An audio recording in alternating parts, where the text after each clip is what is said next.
This is a brief introduction to symbolism to give you at least one avenue that will allow you to look at it in a fairly simplified and clarified way.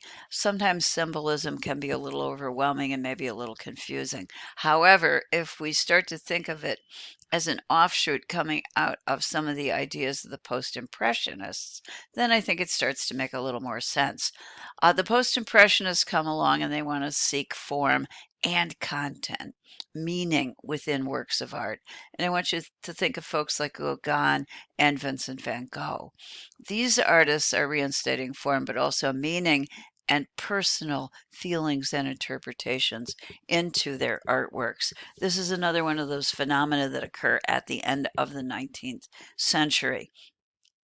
If simultaneously we realize that we can also draw out the emotionalism that comes out of a style, an earlier style referred to as romanticism, which tends to delve into the artist's emotions and spirit and gives at the same time the artist a great deal of freedom of expression, then we're getting, I think, close to an understanding of symbolism. Symbolism, then, draws from feelings, imagination, and the freedom that an artist has developed over the centuries to express his or her own ideas and emotions. Where can we find some of these emotions? Well, in the realm of dream, in the realm of fantasy. All of this is going to be a part of the style that we come to know as symbolism. Often, the content of a symbolist painting will be conveyed through individual symbols, and there might be a lot of them.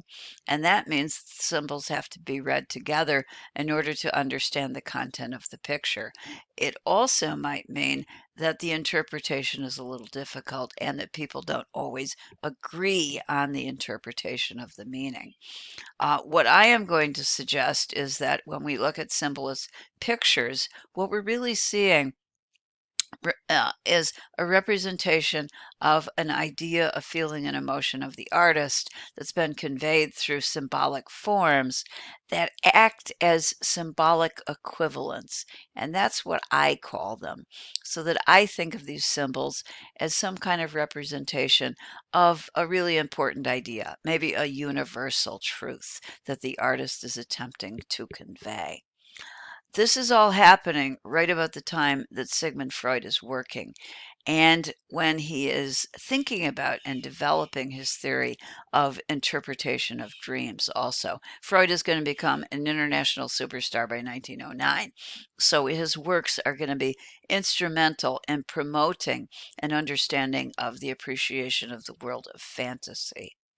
Symbolist artists are going to turn their back on objective reality and instead seek out inner truth or subjective truth.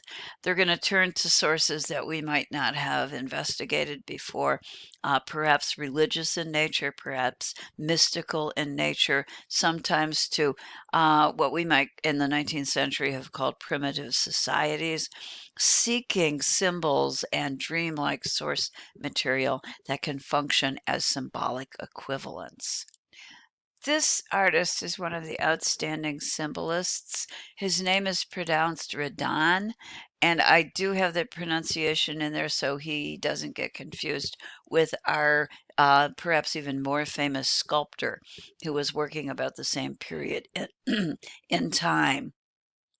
This is Redon's The Eye, which was done in 1882. It's located in our textbook, figure 3.12, and it is clearly a reflection of an image that is culled from the world of fantasy, imagination, and dream.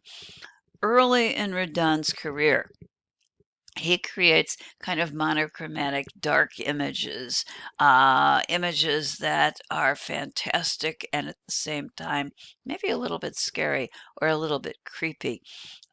Some of these were actually dedicated to Edgar Allan Poe, who was very, very famous. His writings were very, very famous in France and Redon is a French artist at about this time. This is a depiction of an eye. but it has become a kind of hot air balloon. If we go up here, it's like a balloon. The eye itself is pointed up in the direction of the sky. You might also want to think of heaven, but it is being pulled down by a human skull. So, how do we put all of this together? It's a series of symbols joined in a very fantastic image. The eye looking up seems to seek insight, awareness, perhaps divine connection. But it is our human nature that tends to pull us back and represents our limitations and perhaps also even our mortality, our shortened lifespan, as we humans are tied to the earth. This then is a kind of universal summation of human aspirations brought down by the limitations of human nature, which would be an example of symbolism. Let me just show you a couple more. This guy is amazing, and particularly his early works, his noirs, his black or dark images. These early dark images sometimes are filled, I'm going to say, with despair or sadness or a sense of isolation on the part of the figures. We have on the right a fallen angel, and on the left a figure, Caliban, from Shakespeare's writing. And this figure is an outcast because of his misshapen body. Both of these figures seem somewhat sorrowful at the loss and the separation and the isolation that they have occurred, have developed in their lives, and perhaps also a sense of loneliness and overall gloom and despair that is a part of the fantastic, and by fantastic I mean the world of fantasy, these fantastic images of the early Redon. But a total transformation occurs in Redon's art. And at the end of his career, this is what we get. It's like the man had a personality change. The painting that is located on the left can be found in the Metropolitan Museum of Art in New York. It doesn't look like it was made by the same man. It's filled with an exuberance of life and a vitality of color. The one that is located on the right is Roger and Angelica. It too is beaming with color. It's a pastel that was created. And this is based upon a Renaissance poem, which shows our hero, and he's here on a winged horse kind of creature. And yes, indeed, he's come to save the damsel in distress, and she's located here. This is a story that is depicted with dazzling light because he's going to use a magic shield to, you got it, get the bad evil dragon down here. This is a story then that is colorful and glistening. And it's also an example of symbolism because at the end of the day, we're dealing with figures that can represent good versus evil. So we're talking about symbols. Certainly, our dragon down here is a symbol of evil. And we've got the good guy coming to save the maiden. I think you've heard this one before. But it works out in a very, very symbolist way, expressing a universal truth. And in this case, probably the idea that good, in fact, does triumph over evil. Just some last examples so you can see how this guy literally transforms. The one that's in the upper right is of butterflies, and they're beautiful. It's a dazzling image filled with color. I would also like to suggest that the butterfly is a symbol of transformation. It's a symbol of continuation and renewal, and it can be associated, if you're a religious person, with ideas of resurrection and redemption as we go through different processes and are reborn again.